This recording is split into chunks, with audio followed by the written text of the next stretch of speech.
Heidi, we can confirm that there'll be no load shedding today. Well, Tony, we're not entirely sure if there will be no load shedding today or for the rest of the week. But I think the man that everybody wants to hear from in South Africa at this stage is the COO, Jan Obelhozer. Thanks so much, Jan, for your time. We really appreciate it. There were promises made by Eskom and the President just a short while ago that there will be no load shedding for a given period. And this past weekend, South Africans experienced stage 2 load shedding. Just tell us why that promise wasn't kept and what caused this load shedding. Heidi, I think we need to just put the fact on the table, and that is we've got a system that is unreliable and unpredictable because we haven't maintained it properly over the last decade. So that's where we find ourselves. You cannot wish it away. That's where we are. When we saw the President in the middle of December, we actually gave him the assurance that given the facts at the time that we believe load shedding is very the possibility for load shedding is not high, and that's why we gave him the undertaking that we will do whatever we can not to have load shedding. However, during December we lost a number of units, generation units, due to breakdowns. So that's where we found ourselves, and also what happened on Friday, we lost the incline at Medupi Power Station. That is an incline 2-conveyor system that's taking the coal into the power station, into the bunkers. So it's 2 conveyor belts, so the belt was ripped, and unfortunately that then caused the other belt to trip as well. So that took quite a few hours to get it fixed, and it took 48 hours. It was only fixed yesterday, the belt. So those being big machines, it takes 7 hours to, if you don't feed in new coal into the power station, into the bunkers, 7 hours, then there's no more coal left. So we had to cut down on the capacity. So that's where we found ourselves on Friday. Not a lot of units that we lost on breakdown maintenance, as well as Medupi that we had to cut down. And then we had to start using our emergencies, which is water of our pump storage, as well as diesel reserves. And in order to start today to have full dam levels as well as our diesel levels at an acceptable level, we unfortunately had to implement load shedding specifically to replenish the dams as well as the diesel, and then at the same time to get the units back. And I'm glad to say a number of the units came back successfully and returned to service. Do you think you guys have a grip on the situation, or will we be seeing more load shedding and blackouts for the rest of the week? Heidi, at this point in time, when we looked at the system, and we looked at it constantly, as you can see at the back, it looks positive this morning. However, saying it looks positive, it is as we speak now. But because of the unpredictability and unreliability, we don't know when we're going to lose more units. But as we speak now, it looks positive. But the risk remains of load shedding. So when we looked earlier this morning and during the night at the rest of the week, it looks positive at this point in time, but it depends on what's going to happen, unfortunately. But I think a positive for me is this morning at 5 to 6, we returned successfully to service Kuberg Unit 1. That was on outage for refueling as well as an outage. It was about more than 100 days, so that successfully returned to service, and over the next few days it will ramp up to maximum capacity.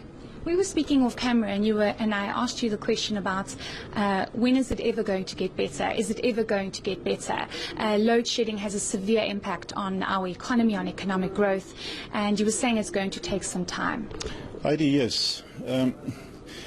We are where we are. You know, I've been saying it to a lot of people. It's no use you blame people.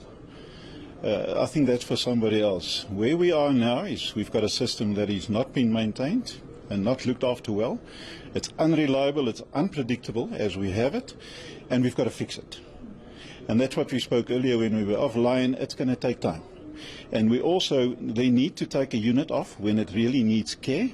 And if it means you take it off for 60 days, that's what you need to do to bring back that reliability and sustainability of the unit. So we're actually busy preparing now for the board, the Eskom board, to take a submission of a strategy how we want to maintain to ensure sustainability in time to come. So that we're going to take to the board. But I believe it's going to take time, at least 2 years. I really believe so. Just speak to us about another issue that's been brought to light with regards to there's reports that Eskom executives received bonuses, and if that's true, it's quite shocking given the fact that Eskom finds itself in a very difficult financial situation, constantly needing support from government fiscus.